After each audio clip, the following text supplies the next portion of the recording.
হলেন সবার কাছ থেকে বিদায়। চলতে লেগেছে, চলতে চলতে চলতে আচানক দেখতেছে কি জানো, যেন মদিনার দিক থেকে একটা মানুষ দৌড়াতে দৌড়াতে আসছে। জোরে বলো। মানুষটা যেন হুসাইনের দিকে দৌড়াচ্ছে, হুসাইনের দিকে আসতেছে।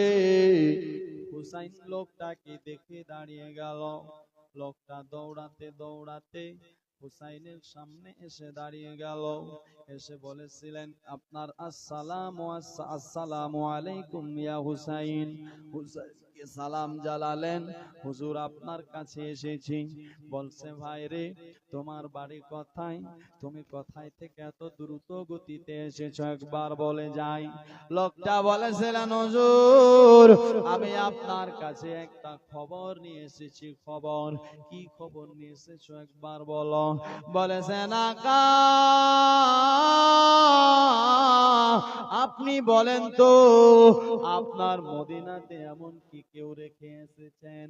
বেরাদার চোট করে আপনার খেয়াল হয়ে গেল, আমি তো আমার মদিনাতে রোগগ্রস্ত বেটি সুগরাকে রেখে এসেছি। কাকে রেখে এসেছে? কাকে? শুনছে? হ্যাঁ না ঘুমিয়ে গেছে? ধরে বলুন সুবহানাল্লাহ। আরেকবার হাত তুলে বলুন ইয়া হুসাইন। বলেছেন কি, হুজুর আমার বাড়ি হলো সোনার মদিনা, আমি আপনার মদিনার বাজারে যেতাম, তো আমাকে আপনার রাসূলুল্লাহ রওজার পাশ দিয়ে যেতে হতো। ওগো আকা, তবে আমি যেতাম, আমি দেখতাম রাসূলুল্লাহ রওজার পাশে একটা ছোট মেয়ে যেন বসে কান্না করত। জোরে বলো।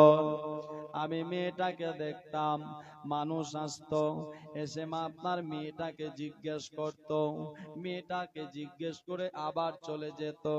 মেয়েটাকে প্রত্যেকদিন দেখি কান্না করত, কিন্তু আমি একদিন মেয়েটাকে জিজ্ঞেস করলাম, মেয়েটা তোমার নাম কি?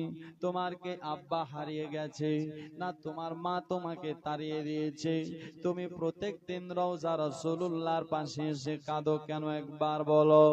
বেরাদার বন্ধুগণ ভাই, সে মেয়েটা বলেছিলেন, ওগো বাবা, আমার বাবা হারিয়ে যায়নি, আমার মা হারিয়ে যায়নি, আমার ভাই আছে, আমার বোন আছে, আমার মা আছে, বাপ আছে, সবাই আছে, কিন্তু সবাই থাকার পরও আমি মদিনাতে এতিম হয়ে ঘুরতেছি কেন গো মা বলো।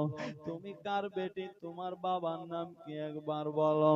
বলেছেন, আমার আব্বার নাম হলো হুসাইন, আমি হলাম হুসাইনের বেটি সুগরা। বলেছেন, বেটি তবে তোমার আব্বা কোথায় গেছে? বলে, আমার আব্বা আপনার গিয়েছেন মক্কা। আমার আব্বা বলেছিল যাওয়ার সময় 1 মাস পর নাকি আমার ভাই আলী আকবর আসবে, এসে নাকি আমাকে সঙ্গে করে নিয়ে যাবে, কিন্তু আজ থেকে আপনার অনেক দিন হলো আমার ভাই এলো না। আবার নাকি শুনেছি মক্কা ছেড়ে আপনার কুফার দিকে চলে গেছে। ও আকা, ও বাবা, আপনি কি পারবেন আমাকে আমার আব্বার কাছে পৌঁছিয়ে দিতে? লোকটা বেটির কান্না শুনে বেরাদার সুগুরার মাথায় হাত দেয়, হাত দেয় তো এত জ্বর। বেরাদার তখন তো গাড়ি ঘোড়া ইন্তেজাম ছিল না। বেরাদার হাজার হাজার 1500, 2000, 3000 কিলোমিটার চলতে হবে। তো আপনার বেরাদার মুআজ্জাজ বেরাদার ঘোড়ার উপরে সাওয়ার হয়ে চলতে হবে, উটনির উপর সাওয়ার হয়ে চলতে হবে। এ মেয়েটা তো জ্বর আছে, জ্বর, কেমন করে চলবে? না না, মেয়েটাকে বলেছিলেন, মা তবে শোনো, আমি তোমাকে আপনার কুফা পর্যন্ত নিয়ে যেতে পারি না, তবে তোমার আমি একটা উপকার করতে পারি। কি উপকার বলেন?